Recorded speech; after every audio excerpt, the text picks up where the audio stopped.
All right, guys, I really feel like I'm in the hot seat here. 90+% of you voted for gaining muscle to have more influence over your movement quality than losing fat. And I'm gonna do my best here to give a case for why I think losing fat will actually have more influence over movement quality. So let's get started here. First, let's talk about like what actually defines movement quality, because it's different. I'm not saying that gaining muscle isn't going to be a great thing and you shouldn't do it.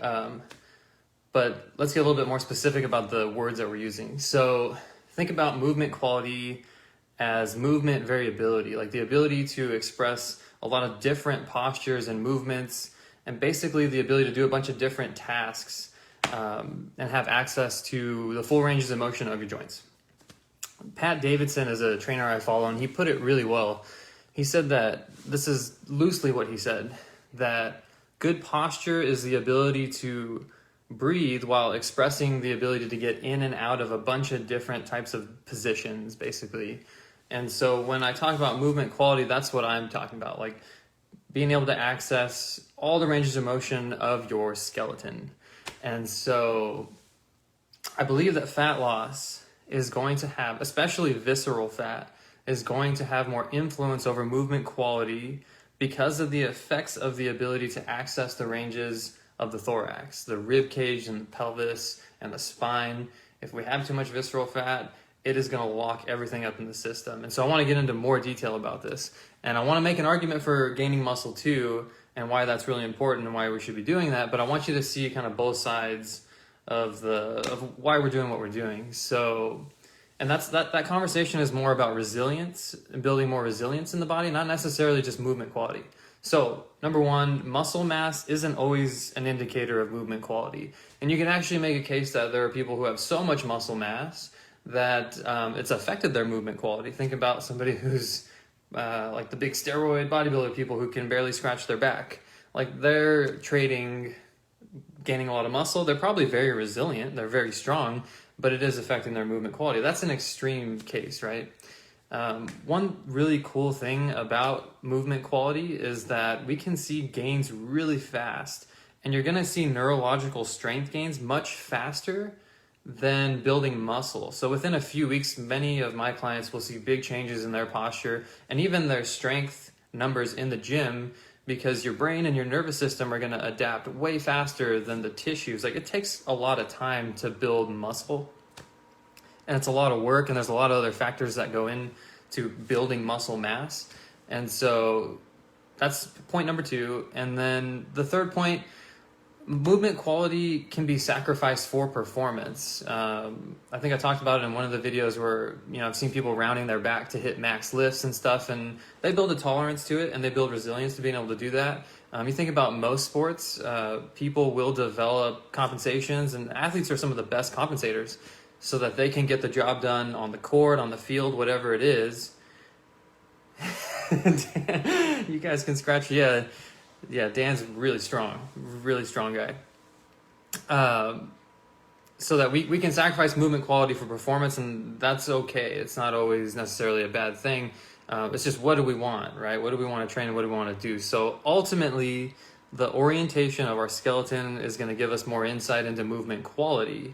And a great example of this is I've trained multiple 70-year-old plus women who have very low muscle mass, who dramatically improve their strength and their movement quality without actually having to gain a lot of muscle. And it's not that we didn't try to gain muscle, it just gets harder when you're 70 plus years old.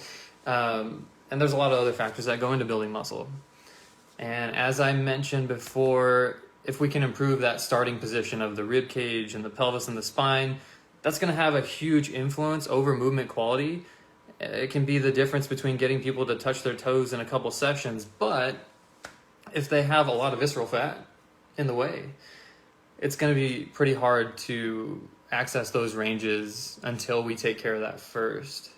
And so this is why I think that losing body fat will have more influence over movement quality, simply because of the way it affects your thorax. So to make a case for gaining muscle and gaining resilience, I do think that is a good strategy.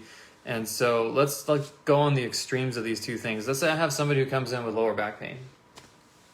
if I only address building muscle with them, let's say I don't cue them at all in the muscle, I just like give them the exercises that I think are gonna build their glutes and their back and maybe their hamstrings or something, but I don't really cue them, and I just like try to get them as strong as possible and build as much muscle in those areas as possible, I can make them probably more resilient to the stresses that are creating their back pain. You probably could do that. I don't know if that's going to drive them deeper into the pattern that was giving them issue in the first place.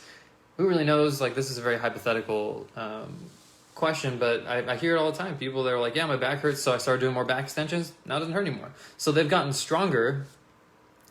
I hope that allows them to have a long-term strategy to not have back issues anymore. But on the other side of this, let's say we only address movement quality. Like, I only just want to get somebody who can move in all their ranges of motion and be able to do that. We may not give them enough stimulus and enough stress to overcome whatever it is, like their job or their sport, that's giving them issue in the first place. So I can have great movement quality, but maybe we're not giving them enough strength to actually lock it in, right? So really, the whole point I'm trying to make here is that if we can do both things, if we can improve movement quality and get people really strong, we're going to get the best of both worlds. Not only are we going to improve their movement quality, but we're going to make them more resilient. And that's kind of the point that I wanted to make. I'm glad that people are all on board for gaining more muscle mass, because I think that is a great strategy for becoming more resilient. Just know that, if you're not having any issues, you don't have any pain, and you're like pretty resilient that way, then you just keep doing what you're doing, because, it's just good that you're moving and you're trying to gain muscle. That goes a long way. Like, just being really strong and having a lot of muscle can make you really resilient to whatever stresses that you need to do in the world, lifting things. But when we need it, improving our posture and our movement quality can also have a really big influence over quality of life, especially as we get older and as we, need to access more ranges of motion for maybe we change the activities that we want to do. I don't know.